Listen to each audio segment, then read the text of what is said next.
शहरियों ने पेट्रोलियम मसनूआत की कीमतों में कमी पर मिला जुला रद्द-ए-अमल दिया है। चंद अफराद ने खुशी का इजहार किया। चंद अफराद कहते हैं कि जंग से पहले वाली कीमतें बहाल की जाएं। कुछ लोगों का यह कहना है कि कीमतें जो जंग से पहले बढ़ाई गई थी अब जंग रुक गई है। पेट्रोल की कीमत भी पहले ही जैसी होनी चाहिए। पेट्रोल तो कम हो गया, ये तो बहुत अच्छी बात है, वफाकी हुकूमत ने कर दिया। लेकिन पेट्रोल के साथ आटा की 10 किलो का तेल कहीं 1300 का मिल रहा है, कहीं 1400 का मिल रहा है। इस पर भी कमी हो चाहिए। जो दालें, चीनी, इसमें भी कमी हो चाहिए ना। माशाल्लाह बहुत अच्छा फैसला किया है। ये सुनकर खुशी हुई है, दिल को थोड़ा इत्मीनान हुआ है। अल्लाह की रात पे भरोसा हुआ कि अल्लाह तेरा शुक्र है इतना तो कम हुआ। स्पीड से बढ़ा था, उसी स्पीड से कम नहीं हो रहा था, लेकिन अभी जो है 74 रुपीज़ आई थिंक कम हुआ है। तो होपफुली इससे लोगों को काफ़ी रिलीफ मिलेगा।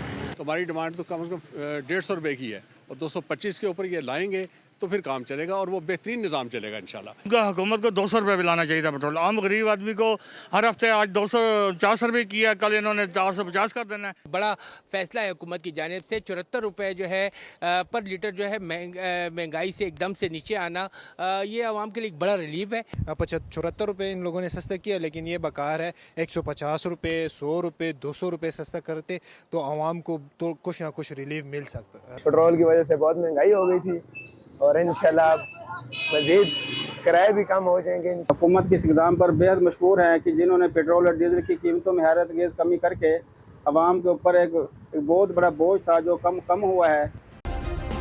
सब्सक्राइब करें और बेल दबाएं ताकि कोई खबर रह न जाए।